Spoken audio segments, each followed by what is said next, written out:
Noon, everybody. This is Roger Marshall. We're in our office here in D.C. and 312 Cannon, and certainly always try to start these off by doing a lot of listening. So I guess I'll just turn it over to you all. And I do have part of my staff here in the office. I don't take the time to introduce them all. I'm sure there's a big crowd there. Yeah. So I'm all ears. Hi, Congressman. This is Nikki. I have scanned a list of speakers to Katie Moore's email. I think Dave Norland's going to start it off, and then we'll just go in order of the list. Sounds great. And Congressman, thank you very much for that. It's very considerate. That's what we thought was about 10 minutes just for you to hear from us, and then 5 minutes for whatever you'd like to say. And we hope we can extend past that. We know you have floor business. So, You bet. First thing, in an official email recently, you wrote, and I think I agree with this, at the end of the day, we're a country of laws. And I'm asking if you'll hold yourself and the president to those. The thing is that this law upholding really illegally institutes other laws. This turns out to be a shell game. They say they're no longer going to separate families, but there are many questions about how those are handled. But one clear issue is at the port of entry, the president's declaration says the only legal way to enter is at a designated port of entry at an appropriate time, but they are turning people back at the ports of entry and preventing them from seeking asylum. Then also they talk about improper entry being a crime under federal law. Well, it's really a misdemeanor, fine of $250, sentence of up to 6 months. The administration is making it a criminal thing and jailing people. And then that also international law says as long as refugees present themselves without delay to the authorities and show good cause for their illegal entry or presence, countries are, I emphasize, not permitted to impose penalties on individuals for illegal entry or presence. This is international law, and it has been codified into U.S. law, which makes the president, the administration, and those Congress people who support him, their accomplices in international law. So that question, you can come back to an answer for that later on, but essentially, yes, let's do that. Let's uphold the law. Thank you. You bet. Hello, Barbara Marshall Nickel. I'm a 30-year part of Salina, Kansas, a professor for 30 years here in Salina. And as a grandmother with 2-year-old twins, grandbaby twins, I'm very concerned about how we're going to put the babies and the children back with their families, those that we've carted off to places, different places, very concerned about putting the families back together. Okay. Hello, Congressman. This is Annette Carr. I'm from McPherson. The situation with these children is a very personal issue to me. Years ago, back in 1959, medical practices were very different.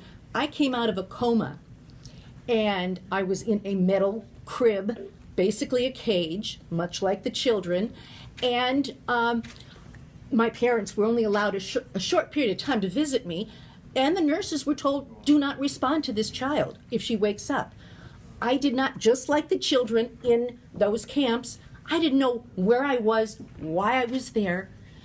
And that isolation, that fear, is just horrendous. I am saying find those children, get the money and find those children, connect them with their families. Because trust me, the attitude of, oh, they're just kids, wah, is not an acceptable attitude at all. Thank you. Thank you. My name's Lene Meyer, and I am a retired nurse of 51 years, so I understand somewhat of the Hippocratic Oath. And you being a physician, I would hope you would include the fact that these children, and parents too, are suffering psychologically and emotionally. And I think it's your responsibility to tap into the fact that you are a physician as well, and do not harm these people, these children, these parents, because it fits into what the oath that I'm assuming you did long ago. Thank you. Yes, ma'am. Thank you. Yes, my name's Gerald Gillespie. I am from Salina here, newly retired. I would just like to say, first off, unlike what I've heard in interviews, it seems to me that President Trump really does not have the kind of care for the children and families that one might hope, especially when he implements a policy of separating those parents and children, and then apparently lies about the source of that and blames other for the sacrificial consequences that it looks like will go on for weeks for those, if not longer, for those children and parents. So I guess my question is, and my larger concern is, where is the soul of the Republican Party? Where is its heart now? Because I don't see enough people not blindly following the president and not being the first to criticize policies like that separation, and really not speaking out against the unethical and corrupt behaviors that we see in so many administrative members one after another, and to speak directly against what seemed to be lie after lie from our president, and what I would hope is a reinstallation of respect for facts and evidence and critical inquiry. So my larger question here is, we need actually a genuine Republican Party, I think, and I'm just wondering where you see the heart and soul of that party now. Thank you. Thank you. Hello, this is Rosa de la Cruz, and I am new to Salina, but I am also a mother of a 7-year-old, which is half, let's say, Latin American. And I am really concerned of this situation with our families being separated. And honestly, when my kid come to me and say, "Well, Mom, what about it that happened to us?" I am really concerned, and honestly, I didn't find any answer from the bottom of my heart. Thank you. Thank you. This is Preeti Gulati Cox. First of all, I would like to say I heard you on Chris Hayes yesterday, and it was completely shocking to hear some of the stuff that you were saying. And so you say you're going to go to the border on the weekend, is that right? Yes, ma'am. Okay, so when you go there, I want you to come back to your constituents in Salina, in Kansas, and say how many of the Guatemalan and Honduran and other Central American mothers and babies that you spoke to, how many of them were actually trafficking drugs for cartels, for drug cartels, okay? Would you do that? Well, I'm going to appear on Chris Hayes again, and that'll probably be my best chance to catch most of your audience. No, tell us, when you come back, tell us, I'd like to know how many of those mothers were trafficking drugs for the cartels. Okay, thank you. I'm Stan Cox. I live in Salina. And when you go down there this weekend, don't let them give you the runaround and show you some Potemkin shelter, but insist on talking to as many of those parents whose children have been taken as you can. And try to, I think you'll learn a lot if you ask them to tell you their stories about why they came. Thanks. Thank you so much.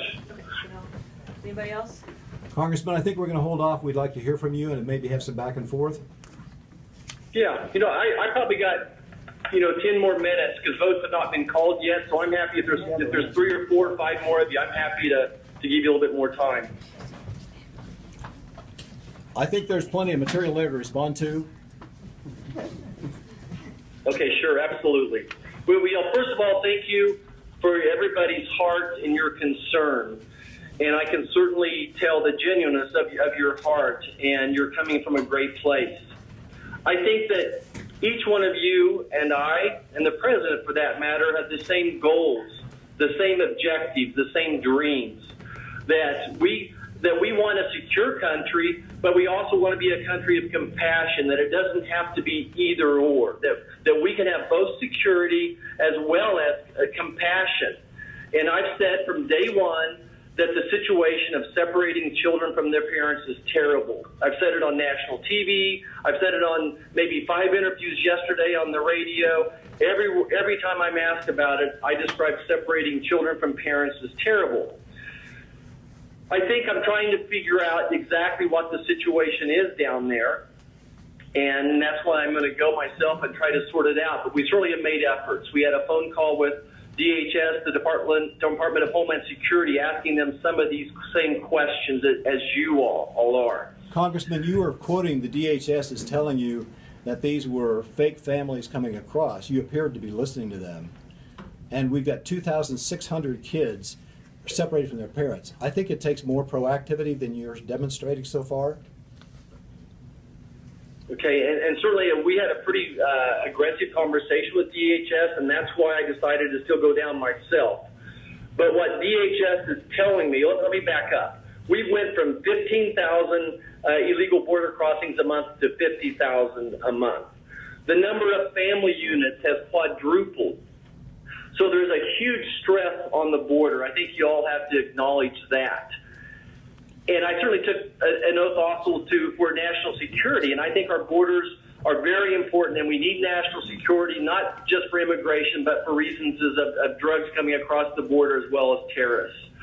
So what DHS is telling me that is a very large number of these children that are in captivity are not children of parents, that they were imposters. Do you just realize you used the word captivity and children in the same sentence?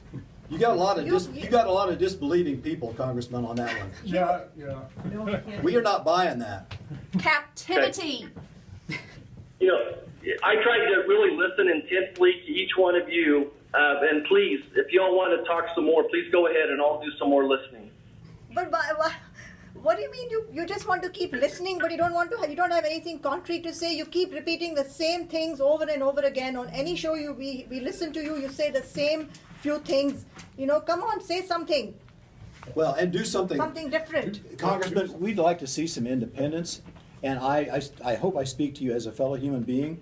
I've said to you on more than one occasion, I feel for you in that situation. It's a big responsibility, and especially under this administration. It's an unchallenged, we're uncharted waters. And so far, you're being swept away by those uncharted waters. We expect independence in our congressman, and you're not demonstrating it yet. Okay, is it my turn to talk again? It is. It's hard to read your body language. Yeah, no, I think we're doing lots of things. I think I've been working on this immigration since before I got elected, trying to understand all the complexities of it. And that's why I'm so proud that this afternoon I get to vote on a bill that I think will totally solve this problem and take the power out of one legislative branch or one of the executive branch from going back and forth. So our legislation today is going to solve this. Our legislation today is going to solve this problem. It will not, Congressman. It will not solve the problem. You need to do more investigation. Okay. Why do you say this legislation will not solve the problem? There is no support for the Dreamers, for DACA. Doesn't give any concrete, specific support for the people we're talking about on any number of levels. Right, Okay. and is there anything in the legislation that addresses the children that have already been separated? Are they going to reunite them with the families? Yes. Is there anything in there about that? Key question. Yeah, say your question one more time. I only heard part of it. You guys are kind of talking on top of each other. Yeah, I said that is there anything in the legislation that addresses the children that have been separated already being reunited with their families? You know, absolutely. I think there's like words in there that'll help solve this problem, and my staff is going to help me out with just some of the specifics of it. Most importantly, going forward, it's going to solve the problem as well. So basically, we will, when a family unit comes across the border, that they'll stay in the custody of DHS as opposed to being split up and part of them going to the judicial system and part of them staying here. So they put them all in the same jail cell now, and there's a law that prevents minors from being incarcerated. Then what's going to happen? What's going to happen when that law goes into effect? We're going to put them in residential centers. So when they break the law, what would you have us to do with people that break our laws? What would you suggest we do with them? I object to your break the law language. They're just crossing the border. They're not breaking the law, which is my point earlier. They're coming in legally. They're seeking asylum in this great country of the United States. Yeah, and that's where we'll just have to respectfully disagree. I think if you come in across our border illegally, that's breaking the law of the land. And this is a law of land, and we have to keep those laws. And I've taken an oath to protect our Constitution. So I'm afraid we just have to agree to disagree on that point. But putting the previous system, putting an ankle bracelet on parents and then having them check in until their asylum hearing, that was working apparently extremely well. People were not fleeing because they wanted to get to the asylum hearings. Yeah, go ahead, please. And that would be far more humane and cheaper than what we're doing now. Yes, indeed. Yeah, I could only wish that was the case. Unfortunately, only 3% of people that were going through the asylum process came back for their hearing. Only 3%. So 97% of them, to quote President Obama, disappeared into the fields and mountains or something like that. So I'm afraid that's not true. I have to look that up. Okay, I understand. Anything else? This is Gordon Fiedler. Wasn't on the original list, but if you indeed are going to the border, I would suggest that instead of flying, you take the bus. Two things will happen. You'll eventually get to the border, and you can listen and see firsthand what's going on. The second thing that'll happen is you'll get to rub shoulders with some of the people whose lives are lived very close to the bone, much like your own constituents in this district. You'll find out firsthand from them what it's like to be trampled by the thug that's in the White House.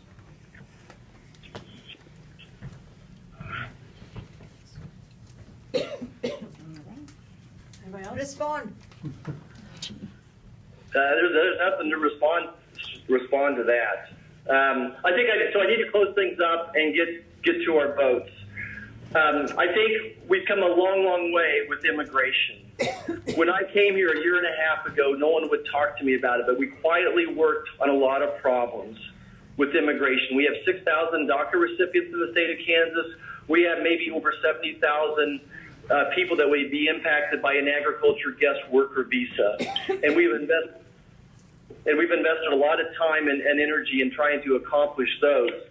I've always thought that any discussion on immigration centers around border security, and I understand you all disagree with me on that, but I think it's a very important pillar, and both bills today will address that in very good shape. So no matter what happens going forward, I feel like we're taking steps forward. I feel like both of these bills take 4 steps forward. They don't solve all the problems.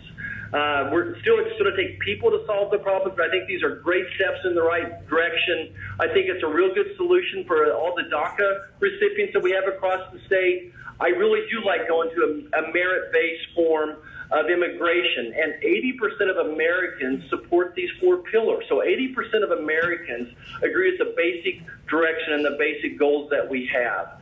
I greatly appreciate everybody coming today, and certainly hope you feel like you got heard today. So thank you so much for coming. One more question. As a physician, have you ever had a concern about the psychological makeup of President Trump? From your very core level of honesty? Actually not. I think I understand his personality very, very well. I absolutely think that he's a brilliant person, and he's a great leader. He's taken the country in the right direction, and his heart is just golden. Nobody is more upset than the president is about children being separated from the parents. You think back to Syria and those bombings and how his heart was moved to see those children being attacked by chemotherapy. So I'm a very big supporter of the president. Think he's going in the right direction. So thank you so much for your questions, and we'll get ready to go vote. Thank you, Congressman. Thank you for your time. More live. Okay, can I get it back?